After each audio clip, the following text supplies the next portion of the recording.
I said that we're talking about the 2010-2011 season, and note that I'm not talking specifically about the Broadway season. I meant theater more in general, especially since I'm doing this from the University of Northern Colorado here in Greeley. And I thought, well, it's a big, wide theater world now, more so than it was like 10 or 15, 20 years ago, thanks to touring, thanks to regional theater.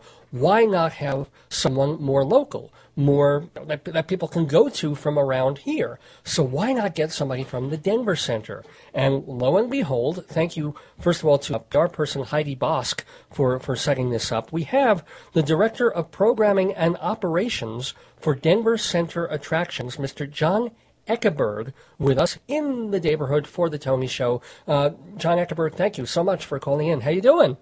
Dave, I'm doing great. It's so nice to be on the program. Thanks for the invitation. I appreciate it. Oh, thank you. Now, the first thing I want to get straight, because Heidi saw I was really confused about all this, the difference between Denver Center Attractions, which is what you deal with, and let's say the Denver Center or the Denver Center Theater Company and all of that. Can you parcel that out for us?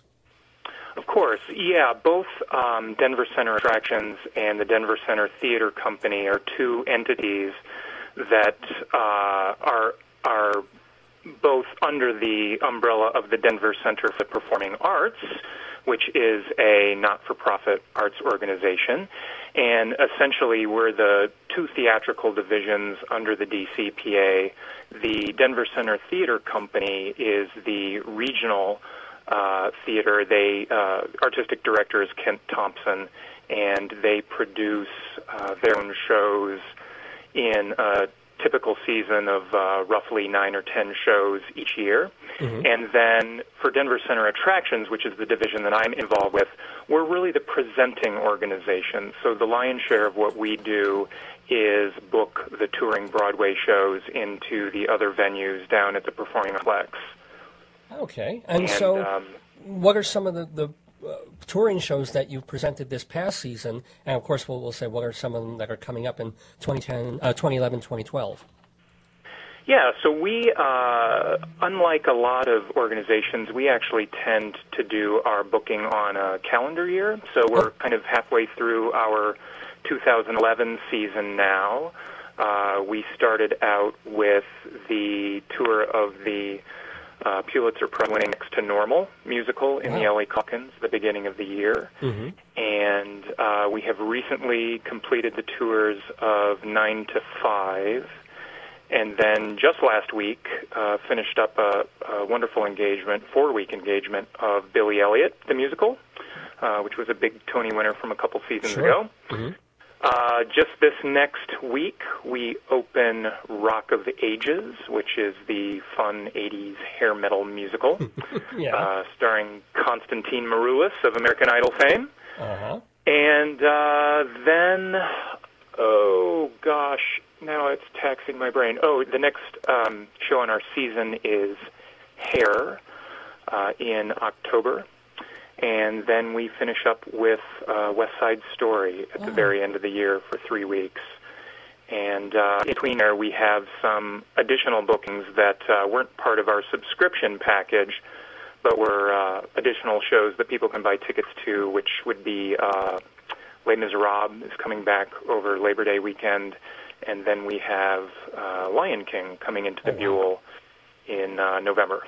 Now, Les Mis hasn't been on Broadway for a few years now. Is that still the tour that was from the last Broadway incarnation, or is it a different? Yeah, it's actually a recently remounted tour. There was a tour that was out there for years and years and years, and it closed, probably about 2 years ago now, and was actually taken into Broadway to sort of finish up its tour, and then I guess they just realized that there is still crazy demand for the title, so they went back in production and actually put together a whole new touring production that started last fall and is now going around the country. And we have certainly seen from ticket sales response, that it's certainly a big hit. People still want their Les Mis, for sure. And any thoughts or previews as far as shows you think about booking for 2012, since you're on the annual calendar there? Well, this would be a good time for me to tell you, Dave, that there will be a ton of information we will be releasing tomorrow night, actually during the Tonys. We have coordinated our 2012 season announcement with the Tony Awards. So actually, if everyone watches the Tonys tonight on CBS4, starting at 7 p.m., actually during one of the commercial breaks, we will be announcing through that telecast our season for next year. Now, you're talking specifically about the Denver Center Attractions season as opposed to the... Because the DTC season, I can tell people, if they're interested, among the shows that are coming in like 2011 are The Liar, To Kill a Mockingbird, American Night, Tom Sawyer, Christmas Carol, it's always a Christmas Carol, The Whale, Two Things We Don't Talk About at Dinner, Taming of the Shrew, Ring of Fire, that's the Johnny Cash-based musical, and a production of Heartbreak House. So for those of you who are looking for the DC, the Denver Center Theater Company season, there it is, and do check that out. Now, John Ekeberg, you are the Director of Programming and Operations for Denver Center Attractions. What does that mean? Is that like a general manager? What is that? Yeah, a lot of what I do is general management. Essentially, myself and Randy Weeks, who is both the president of the Denver Center and the executive director of Denver Center Attractions, he and I work together on choosing the programming for the Denver Center Attraction seasons.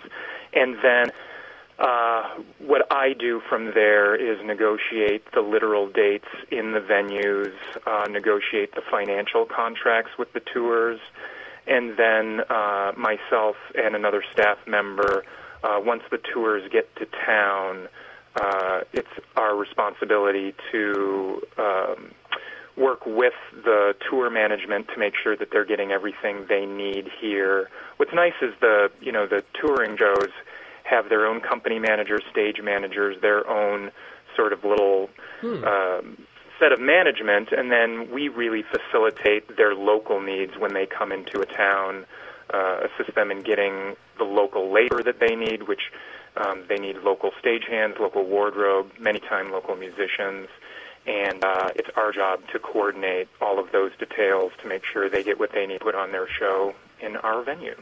Cool. Well, I mean, I love how, there's people who work to bring it all in, and then there's another person who's coordinating it, and because, it must be a monster thing bringing a show for just 2-3 weeks. When, of course, a Broadway show hopes to be there for weeks and weeks and get itself together and have previews. All these other things, they come in, they've got to be ready to go in just a day or two, and bam, and then they're on. So. Oh yeah, there's not much room for error, and then the other part of that process that I know is really challenging for the booking agents out of New York is the producers will put together their show, and then they hire a booking agent whose job it is to call all the theater operators around the country and book the dates so that the show can tour around. And of course, that can be a challenge in the great US of A just due to geography.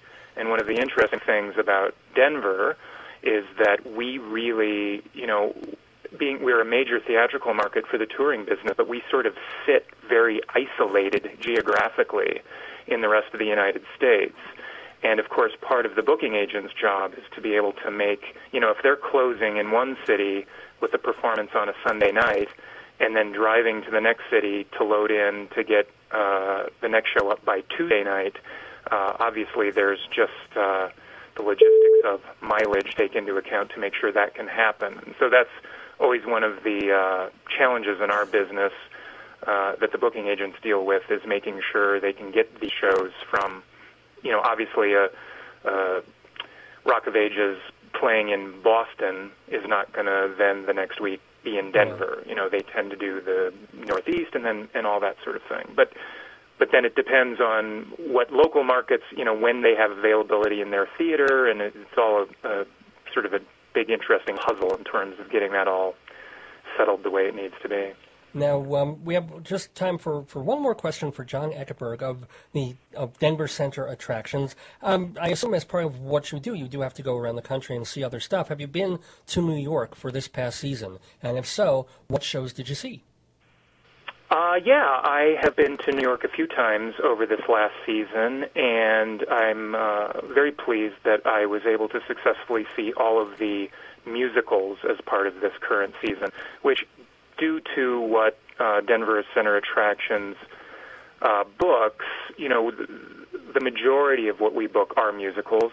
And again, the theater company focuses on the plays for the most part. That's not always true. We will certainly bring in touring plays occasionally, but my first focus is musicals, and so I was pleased to be able to get to see all the musicals released in this last year, including the Scottsboro Boys, which was the last Kander and Ebb musical, and it got so much wonderful attention, both critically and by audience, but unfortunately that didn't translate into large ticket sales, so their run is really limited this last fall. So I was very pleased to get to see that, and was just out in New York, I guess it was in mid-May, for 6 days, and was able to take in 8 shows over that period of time. It was a mini theater marathon, yeah.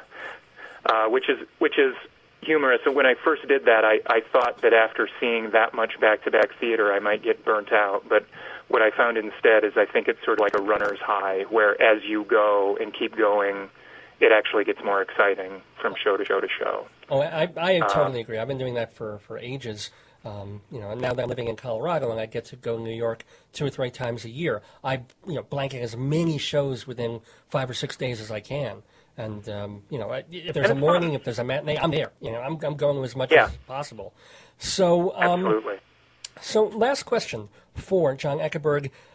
Denver Center, well, I guess the theater company won a Tony several years back. Did that make a difference? It was back in 1990. Oh, no, you started with Denver Center in 92. But did winning the Tony make a difference for Denver Center? Well, it was, absolutely. Winning the Tony Award is of course, a wonderful, wonderful honor, and the theater company did win the Tony for Best Regional Theater back in 1998, and, it was very well-deserved, wonderful honor, and something that I know the entire DCPA has great memories from. In terms of sort of nuts and bolts effect of it, I don't personally have any information, sort of in terms of numbers or ticket sales, but it was certainly a wonderful and well-deserved reward that we're very proud to be a part of, for sure. Well, we've been very proud to have you, John Ekeberg, as a part of our Total Theater Tony special here on this June 11th, the day before the Tonys. I want to thank you so much for taking the time and sharing what you do over at Denver Center Attractions. So if people want to find out, what is the website for them to find specifically about the shows that you bring in? We are at denvercenter.org. You can find out all the information about both Denver Center Attractions and the Denver Center Theater Company. And again, Dave, thanks for your time, and I want to put one more plug in to everyone to certainly watch the Tonys tomorrow night, starting at 7 p.m., and hopefully check out our DCA 2012 season announcement. Thank you so much, John Ekeberg.